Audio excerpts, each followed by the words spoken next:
daremos continuidade à nossa série de exposição em Efésios. Nós vamos ler Efésios 5, do verso 15 até o verso 17. Efésios 5, do verso 15 até o verso 17.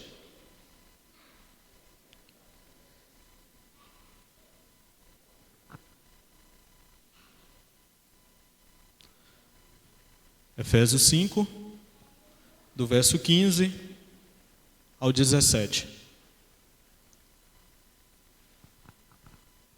Todos encontraram? Diz assim: portanto, vede prudentemente como andais, não como necios, e sim como sábios, remindo o tempo, porque os dias são maus. Por essa razão, não vos torneis insensatos, mas procurai compreender qual a vontade do Senhor.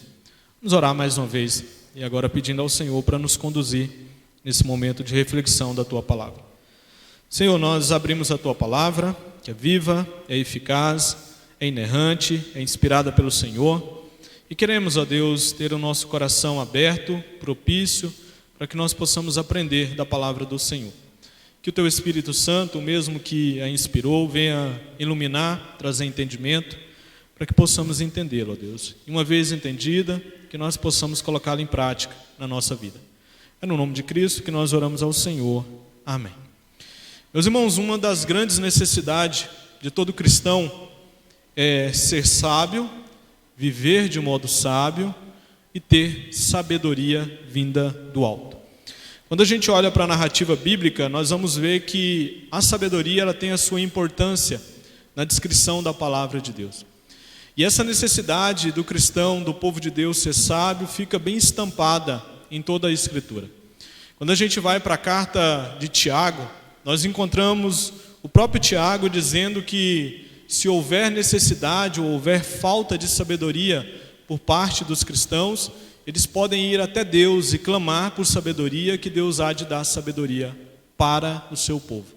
Quando a gente volta na narrativa e vai para o Antigo Testamento, nós encontramos um homem, um personagem bíblico que faz isso, e é o grande rei Salomão. Ele tinha a possibilidade de fazer alguns pedidos ali diante de Deus, após o sacrifício, a sua adoração. E o que Salomão pede? Salomão pede a Deus sabedoria.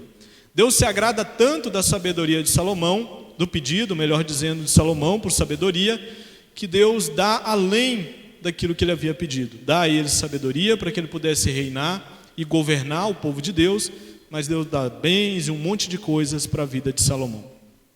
Pensando ainda na narrativa do Antigo Testamento, nós temos um livro que muitos vão dizer que é um livro específico de sabedoria, que é o livro de Provérbios. E tudo indica que Salomão tem escrito boa parte desse livro. O grande rei, o grande sábio do Antigo Testamento, foi aquele que escreveu esse livro de sabedoria. E ali ele vai deixar muito claro para a gente que o princípio da sabedoria é o temor do Senhor. E aí a gente já começa a entender que se eu quero ser alguém sábio, se eu quero viver de modo sábio e ter sabedoria na minha vida, eu preciso temer ao Senhor. Caso contrário, a gente não conseguirá viver de modo sábio ou ser sábio. O livro de Provérbios vai falar muito sobre sabedoria e a temática maior do livro de Provérbios é a própria sabedoria. E é interessante que se a gente lê Provérbios com as lentes do Novo Testamento, nós vamos ver que aquela sabedoria que é apontada e que é descrita para a gente no livro de Provérbios, ela se torna uma pessoa quando a gente olha para o Novo Testamento. E que pessoa é essa?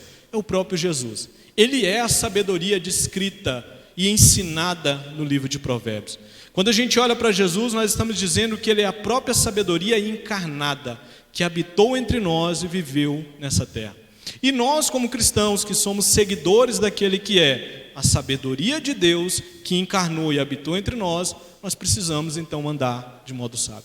E é sobre isso que nós iremos ver nessa noite. É sobre essa temática da sabedoria que o apóstolo Paulo vem nos falar nesse texto que nós acabamos de ler. Esse texto, meus irmãos, ele funciona como uma implicação do que foi dito e foi exortado em Efésios 5, do verso 3 ao verso 14. O último sermão que nós pregamos nessa carta, nós analisamos e estudamos e refletimos, então, nesses versos, do verso 3 ao 14. E a exortação que a gente encontra é sobre a necessidade de termos testemunho cristão para esse mundo que está submerso, está inserido em trevas. E a pergunta é, como que nós podemos testemunhar a esse mundo que está submerso em trevas? E aí o apóstolo Paulo vai destacar que nós precisamos exercitar a nossa identidade de luz. Como cristãos, a luz de Cristo resplandeceu sobre a nossa vida. E como cristão, Cristo nos fez como luz para esse mundo que está submerso e que está inserido em trevas. E uma vez que nós somos luz nesse mundo, nós precisamos refletir a nossa luz para esse mundo. É dessa maneira que o apóstolo Paulo vai descrever, é esse tipo de exercício que nós precisamos ter nesse mundo. Eu e vocês, nós somos luz. E nós precisamos brilhar nas mais variadas áreas das nossas atuações. Nós precisamos brilhar e testemunhar Cristo, porque Ele resplandeceu sobre mim e Ele resplandeceu sobre vocês. Como que nós podemos refletir essa luz de Cristo para esse mundo? Nós podemos fazer isso resistindo ao pecado, a fim de que nós vivamos como herdeiros de Deus. Nós podemos fazer isso resistindo aos falsos mestres e os seus falsos ensinos. Eles pregam trevas, nós somos luz, logo nós precisamos resistir aos falsos ensinos deles. E nós fazemos isso, vivendo como filhos da luz, se comportando como filhos da luz que nós somos. Ou seja, o teor da instrução do apóstolo Paulo é para que nós vivamos nesse mundo com muito cuidado, porque nós somos filhos de Deus, nós fazemos parte da família de Deus. Não podemos viver de qualquer forma ou fazer aquilo que a gente acha que deve ser feito. E aí a gente vai entrar na temática da sabedoria e vai nos mostrar como deve ser então o nosso agir, já que nós somos luz e que nós precisamos viver de modo sábio nesse mundo. Como implicação então desse texto, que encerra no verso 14, a gente tem então o texto do verso 15 ao verso 17. E aí, dentro dessa importância, dessa necessidade de termos um testemunho cristão para esse mundo, Paulo vai nos exortar então a vivermos de modo sábio. Vocês que são filhos da luz, que precisam viver como filhos da luz, vocês também precisam viver de modo sábio nesse mundo. E é isso que a gente vai ver aí no verso 15. Olha o que é dito aí. Portanto, vede prudentemente como andais, não como necios, e sim como sábios. O que a gente tem aqui? Observe que a palavra de Deus, ela nos diz para tomarmos cuidado com o nosso modo de andar. Vocês estão presenciando no decorrer dessa série, na carta de Paulo aos Efésios, que o verbo andar, ele aparece com muita frequência. E toda vez que esse verbo andar, ele aparece, ele indica um estilo de vida. E o apóstolo Paulo, a palavra de Deus está dizendo, olha, tome cuidado com o estilo de vida que vocês têm. Então, vede prudentemente como tem sido o estilo de vida de vocês. Nesse mundo, vocês precisam ver como tem sido esse estilo de vocês. Então nós não podemos andar como nécios, e sim como sábios. O nécio, meus irmãos, a palavra nécio aqui, que o apóstolo Paulo usa, é aquele que vive sem a percepção das coisas de Deus. Ele não se importa com Deus, ele age por impulso, ele não está atento às coisas de Deus. Inclusive a gente tem uma parábola de Jesus referente ao final dos tempos, onde há 5 virgens prudentes e 5 virgens nécias. As nécias não estavam se importando pela volta de Cristo. Elas viviam de qualquer forma, como se Deus não existisse. Mas Cristo vem e elas são pegas de surpresa. É nesse sentido que o apóstolo Paulo está dizendo. Não vivam dessa forma. Não vivam como tolo, como alguém que vive sem percepção das coisas de Deus. Não é desse modo que nós cristãos devemos viver. O que nós devemos viver e que modo nós devemos viver como sábios? A sabedoria aqui requerida de nós não é a sabedoria terrena, não é a sabedoria que eu acho que é o modo sábio de ser ou de existir. A sabedoria aqui, meus irmãos, é a sabedoria do alto, a sabedoria de Deus que é dada a cada um de nós. É a sabedoria que vai visar a minha maturidade cristã e vai principalmente visar a glória de Deus através das minhas ações nesse mundo. O que eu estou fazendo glorifica a Deus? Aquele que é sábio e que recebe e vive de acordo com a sabedoria do alto, ele vai pensar Ele vai dizer: o que eu estou fazendo vai glorificar a Deus? Se não vai glorificar, eu deixo de fazer, porque não vai glorificar ao meu Senhor, aquele que eu preciso testemunhar a esse mundo que está submerso em trevas. A pergunta que nós precisamos fazer diante de tudo isso aqui é: como viver de modo sábio nesse mundo? E é isso que esse texto vai fazer. Ele vai responder para a gente como viver de modo sábio nesse mundo. E ele vai dar duas instruções para que nós possamos viver de modo sábio. E é isso que nós vamos pensar a partir daqui. Duas instruções para que nós possamos viver nesse mundo de modo sábio, para que nós possamos testemunhar Cristo e viver de modo condizente como filhos de Cristo, filhos de Deus e inseridos na família de Deus. A ideia de família, ela está muito presente nessa carta, na carta de Paulo aos Efésios. Bom, em primeiro lugar, nós vivemos de modo sábio quando nós aproveitamos bem o nosso tempo. Essa é a primeira instrução que nós temos aqui. A gente vive de modo sábio quando nós aproveitamos bem o tempo que nós possuímos. Verso 15 e 16. Eu vou ler novamente o verso 15, porque ele vai mostrar a implicação. Diz assim: portanto, vede prudentemente como andais, não como nécio, e sim como sábios. E aí vem, como que o sábio anda? E aí o apóstolo Paulo vem e responde no verso 16: remindo o tempo, porque os dias são maus. Note que no verso 16 nós temos aí então a primeira instrução, ou a primeira implicação de um viver de modo sábio. E nessa instrução nós somos ensinados a quê? A remir o nosso tempo. Por quê? O motivo também é dado pelo qual nós devemos remir o nosso tempo. Porque os dias são maus. Remir o tempo aqui significa, meus irmãos, aproveitar ao máximo o tempo que Deus nos dá. É saber fazer bom uso daquilo que Deus tem nos dado como tempo.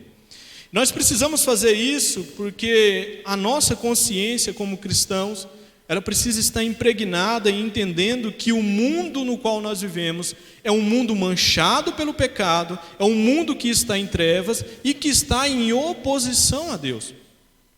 Logo, por isso que o apóstolo Paulo vai dizer: olha, aprendam a remir o tempo de vocês.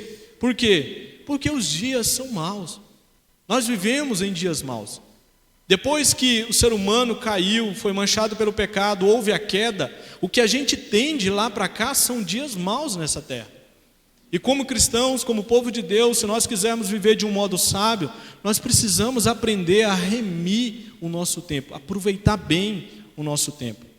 A prática de aproveitar bem aqui o tempo, exigida e colocada na palavra de Deus, à luz do contexto que ela é colocada, consiste em mostrar por meio das nossas vidas, por meio das nossas vidas e pela nossa conduta, o poder que o Evangelho tem exercido em nós. É virar para esse mundo e dizer: olha, de fato eu fui transformado pelo Evangelho. De fato o Evangelho de Cristo é aquele poder de Deus que o apóstolo Paulo vai frisar lá no primeiro capítulo da sua carta aos Romanos. É o poder de Deus que vem e transforma a minha vida. É isso, é viver uma vida transformada pelo Evangelho de Cristo, a tal ponto que eu aprendo a remir, a fazer escolhas certas para o uso do meu tempo. Ou seja, nós aproveitamos o nosso tempo para aprendermos mais de Deus, para nos deleitarmos em Deus, para louvar a Deus, para falarmos do Evangelho, para testemunharmos Cristo ao nosso mundo, para praticarmos boas obras e por aí vai. Tudo aquilo que a Bíblia requer de nós e que a gente coloca em prática, é uma maneira de remir o tempo nesses dias que são maus, os dias que nós estamos vivendo. Em contrapartida, o não aproveitar bem esse tempo, ou não remir esse tempo, consiste em andar, em ter um estilo de vida sem pensar em Deus, sem obedecer a Deus e viver como se Ele não existisse. É a figura do nécio e não a do prudente. O prudente sabe que Deus existe, vive como se Deus existisse, porque de fato Ele existe e anda de acordo com a vontade desse Deus que existe. O nécio não. O nécio vive como se Deus não existisse. Então ele vive de acordo com a sua própria sabedoria ou pretensa sabedoria que ele acha que tem. Falar, meus irmãos, sobre essa necessidade de aproveitar o tempo é algo muito importante para os nossos dias. Essa ideia de remir o tempo é muito importante para a vida da igreja e para a vida do povo de Deus. Afinal de contas, a gente ouve muito a afirmação de que nós não temos tempo. Não é verdade? A gente não ouve muito isso? Que nos falta tempo, que se os dias fossem maiores, dia e noite, maiores que 24 horas, seria melhor para a gente. Mas a pergunta que nós precisamos fazer é: será que realmente nos falta tempo? Será que o grande problema hoje em dia é tempo, falta de tempo? Nos falta tempo ou nós usamos mal o tempo que nos é dado? O texto bíblico, meus irmãos, nos traz a ideia de que o nosso problema é o mau uso do tempo. Por isso que Paulo diz: olha, aprendam a remir o tempo. A palavra remir é a ideia de trazer de volta, de pagar. Eu quero de volta, eu estou resgatando aquilo que é meu, aquilo que eu tenho que fazer. A ideia aqui é que antes dos cristãos de Éfeso receber o evangelho, eles desperdiçavam o seu tempo. Paulo está dizendo: a partir de agora aprendam a remir, usar bem, tragam de volta a perspectiva de usar bem o tempo de vocês. Eclesiastes, mais um livro de sabedoria no Antigo Testamento, e tudo indica, escrito pelo grande rei, o grande sábio Salomão, nos diz que há tempo para tudo debaixo do sol. O nosso problema não é falta de tempo, porque há tempo para tudo. Há tempo, inclusive, de nascer e de morrer. Aqueles que estão dizendo que não estão tendo tempo, está faltando tempo, vai chegar uma hora que vai ter que tirar um tempo para morrer. Se Cristo não voltar, vai chegar uma hora que vai ter que tirar o tempo para morrer. Há tempo para tudo, para nascer e para morrer. O grande problema nosso é o mau uso do tempo. John Piper, um importante pastor batista norte-americano, ele destaca que as mídias, as redes sociais, o Facebook, o WhatsApp, o Twitter, o Instagram e por aí vai, estão aí para mostrar que o nosso problema não é falta de tempo. Nunca foi falta de tempo. E continua não sendo falta de tempo. Há pesquisas que dizem que o brasileiro, ele fica em média mais de 3 horas por dia ligado, focado nas redes sociais. E aí eu te pergunto: será que está faltando tempo? Será que falta tempo? Será que os cristãos fazem parte dessa estatística? E aí eles ficam mais de 3 horas vendo fofoca, noticiários, postagem dos outros e por aí vai.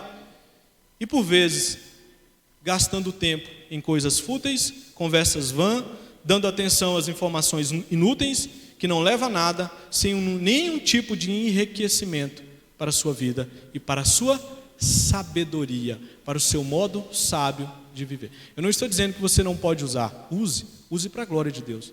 Está aí, as mídias estão aí. Nós estamos gravando agora o sermão que vai ser disponibilizado no canal da igreja em uma rede social, em uma mídia social que é o YouTube. Está sendo bem usado, está sendo usado para a glória de Deus.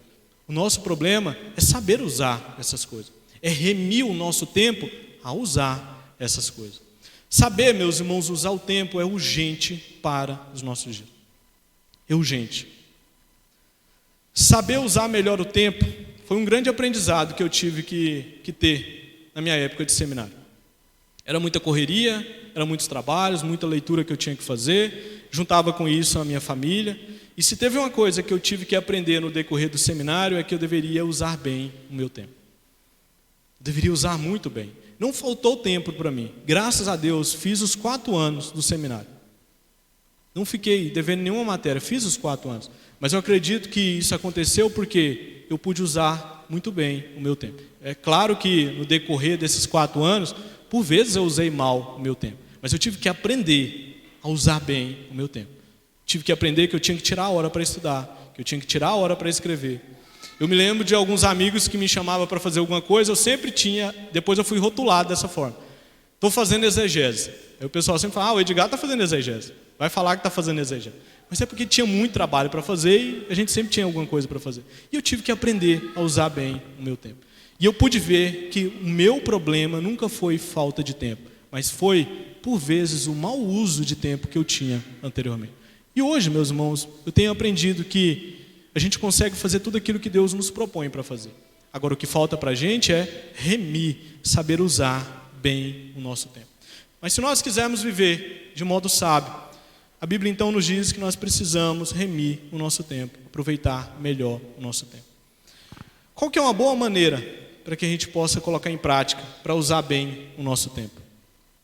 Uma boa maneira, meus irmãos, de você usar bem o seu tempo, aprender a remir o seu tempo, é estar ciente de qual o propósito que Deus te criou. Por que você foi criado? E aí a gente sabe, biblicamente, que Deus nos criou para a sua própria glória. Eu e vocês, nós fomos criados para a glória dele. Logo, meus irmãos, tudo que nós vamos fazer deve ser para a glória dele. Inclusive o uso do nosso tempo. Se eu quero saber, aprender a remir o meu tempo, a usar bem o meu tempo, eu preciso me perguntar: esse tempo que eu estou dedicando para determinadas áreas da minha vida, vai glorificar a Deus? Eu não estou dizendo, meus irmãos, que você precisa viver 24 horas a vida da igreja aqui. 24 horas participar das programações da igreja e participar de todas as programações. Isso é impossível. Isso é impossível. Até mesmo nós, pastores, tem programação aqui que tem dia que a gente não consegue estar aqui. Desloca outra pessoa e coloca aqui para fazer.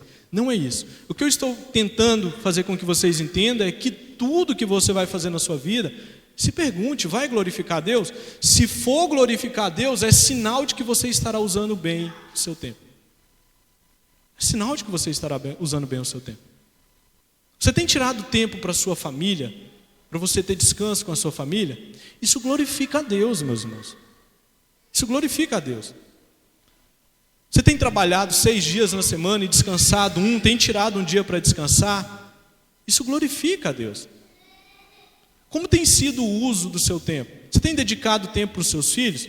Se você não dedica, a internet está aí para dedicar tempo para eles. Você está perdendo o seu filho.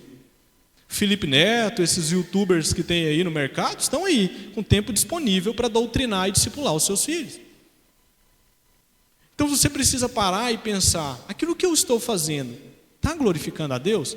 Se não estiver glorificando a Deus, meus irmãos, você está desperdiçando o seu tempo. Você não está remindo o seu tempo. E dessa forma, meus irmãos, você está se mergulhando cada vez mais nos dias maus desse mundo e vivendo de acordo com a rotina dos dias maus desse mundo.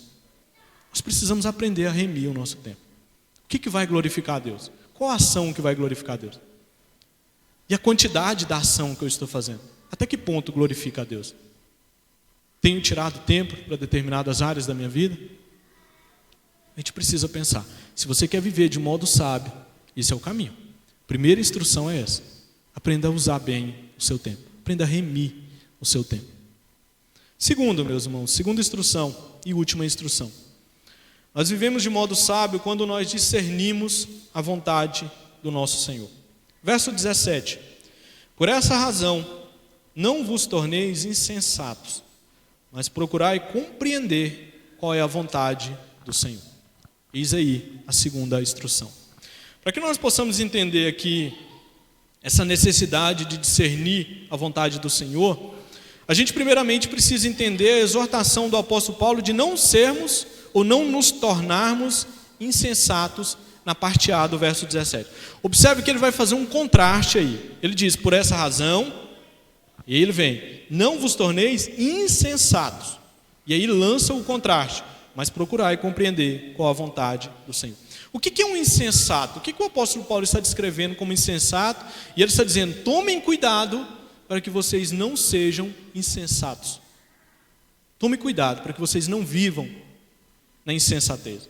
O insensato, meus irmãos, à luz das Escrituras, ele é aquele que vive desconsiderando a palavra de Deus. Ele não quer nada com os mandamentos de Deus, ele tem um agir imoral, porque ele não quer nada com os mandamentos de Deus, ele não se submete à autoridade das Escrituras e ele nem coloca em prática as Escrituras na sua vida. Esse é o grande problema da nossa época. Tem muita gente pregando a palavra de Deus, bons expositores da palavra de Deus. A Bíblia é traduzida no nosso idioma, ela é traduzida de várias formas. Tem Bíblia aí que é uma paráfrase, de modo bem fácil de você entender. As pessoas estão lendo as Escrituras, tem muita gente que está lendo a Escritura, tem gente que realmente não lê. Mas a pergunta é: as Escrituras têm sido autoridade para a nossa vida? Ela tem exercido autoridade na nossa vida? Nós agimos de acordo com as Escrituras? O insensato, ele não quer nada com as Escrituras. Ao se relacionar com a palavra de Deus, ele se relaciona muito mal com a palavra de Deus. A prova disso, meus irmãos, é que Jesus usou um exemplo de qual deve ser a nossa relação com a palavra de Deus. Lá em Mateus 7, 27, Jesus vai usar e ele vai mostrar como deve ser a nossa relação com a palavra de Deus. E ele vai mostrar para a gente como que o insensato age. Qual que é o seu relacionamento com a palavra de Deus. Mateus 7, verso 24 ao 27 diz assim, palavras do próprio Cristo. Todo aquele, pois, que ouve essas minhas palavras e as pratica, será comparado a um homem prudente, que é aquele que o apóstolo Paulo está dizendo no verso 15. Portanto, vede prudentemente, andem de modo prudente. E aí, Jesus vem e diz, um homem prudente que edificou a sua casa sobre a rocha. Verso 25, e caiu a chuva, transbordaram os rios, sopraram os ventos e deram com ímpeto contra aquela casa, que não caiu porque fora edificada sobre a rocha. Verso 26, e todo aquele que ouve essas minhas palavras e não as pratica, será comparado a um homem insensato, que edificou a sua casa sobre a areia, e caiu a chuva, transbordaram os rios, sopraram os ventos e deram com ímpeto contra aquela casa. E ela desabou, sendo grande a sua ruína. Para os dois, veio chuva, veio torrentes de água, veio tempestade, mas uma casa ficou de pé, a do prudente, que colocou em prática a palavra de Deus.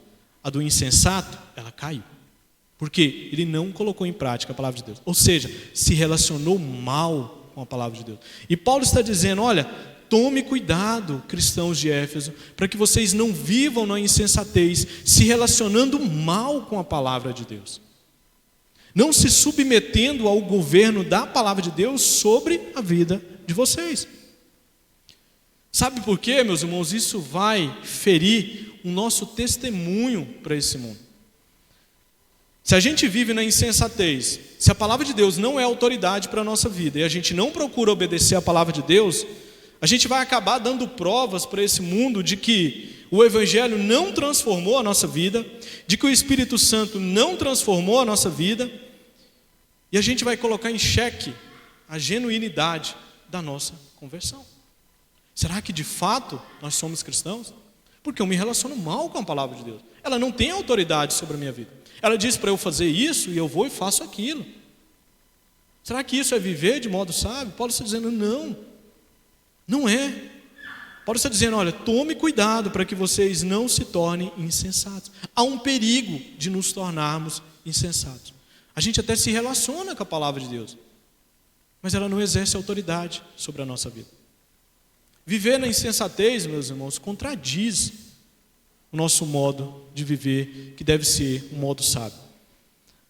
E aí o apóstolo Paulo vem e lança então, ao contrário da insensatez, vocês precisam procurar continuamente compreender a vontade do Senhor. E procurar compreender essa vontade de Deus não deve ser visto como algo místico, como a gente entende, ou muitas pessoas entendem no meio evangélico. O termo compreender aqui, e o apóstolo Paulo faz questão de usar ele aqui, ele indica que nós devemos usar o que? A nossa mente, para que nós possamos descobrir e colocar em prática a palavra de Deus. Observe que ele diz, mas procurai, exercita a compreensão da vontade de Deus. Vocês precisam compreender a vontade de Deus. Deus nos deu capacidade cognitiva para que você leia a palavra de Deus e procure entender qual é a vontade dele para a sua vida. Então não é aquela ideia que as pessoas pensam, mas Deus vai então se revelar para mim, vai aparecer, e aí ele vai me contar, olha Edgar, eu quero que você namore com fulano de tal, você vai casar com fulano de tal, é essa pessoa. Olha Edgar, eu quero que você trabalhe em tal área. Olha Edgar, a sua profissão, a sua vocação é essa daqui. E aí ele vem e aparece para você. Seria bom, não seria, se fosse assim? Sempre que a gente precisa tomar uma decisão, você vai lá e espera, Deus vai aparece para você e diz assim, assim, assim. Não. Paulo está dizendo que nós precisamos procurar, compreender, exercita você para entender a palavra, a vontade de Deus para a sua vida. Onde que nós encontramos a vontade de Deus para as nossas vidas, meus irmãos? Existe uma vontade de Deus que é obscura para a gente, uma vontade não revelada. Essa a gente não vai conseguir entender mesmo, não é revelada. Mas a vontade revelada de Deus está aqui nas Escrituras. A gente tem a palavra de Deus. Há quem diz que a Bíblia é o nosso manual de vida, e é mesmo. Tudo que você quiser fazer, meus irmãos, você encontra na palavra de Deus a vontade de Deus para a sua vida.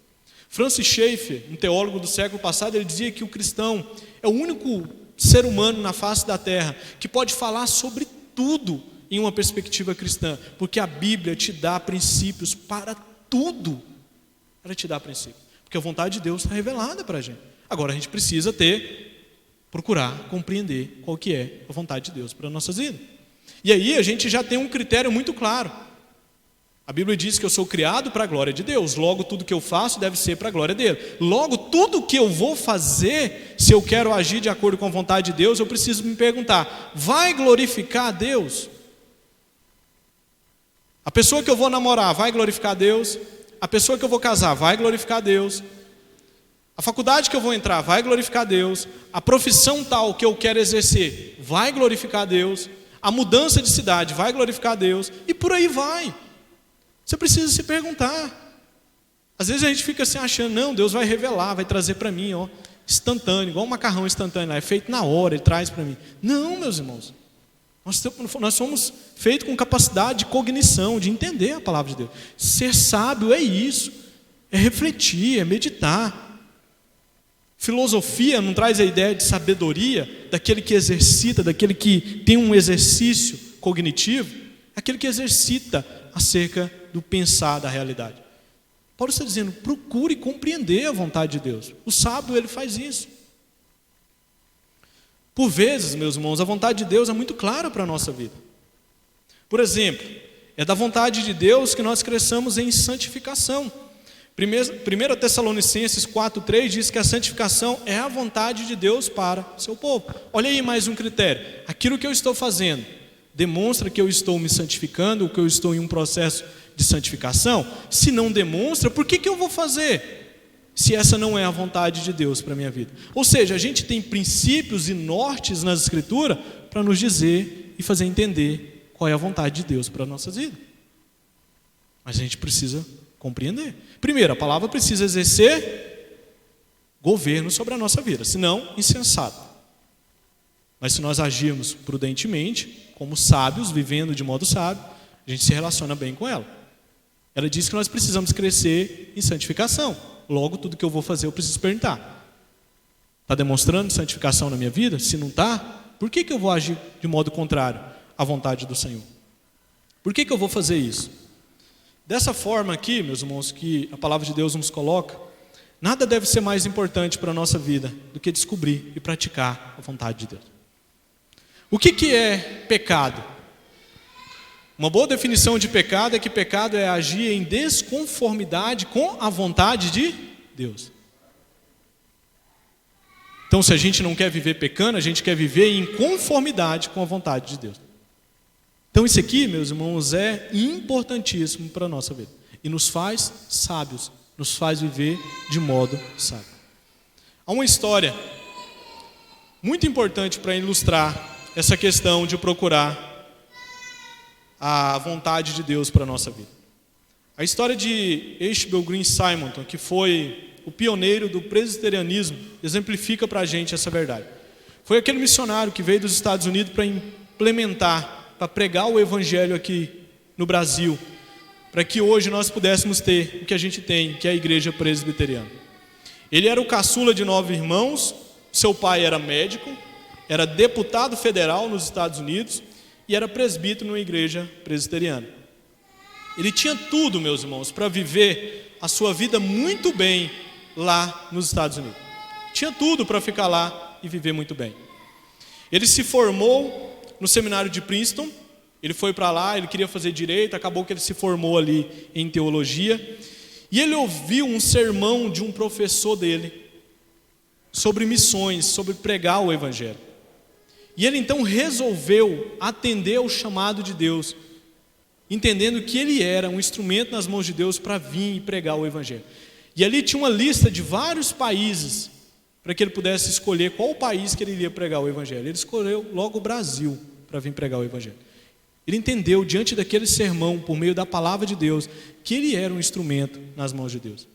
O problema é que muitos tentaram fazer o Ashbel Green desistir da sua empreitada. Ele iria sair do conforto da sua casa para vir para um país de muitas dificuldades e doenças.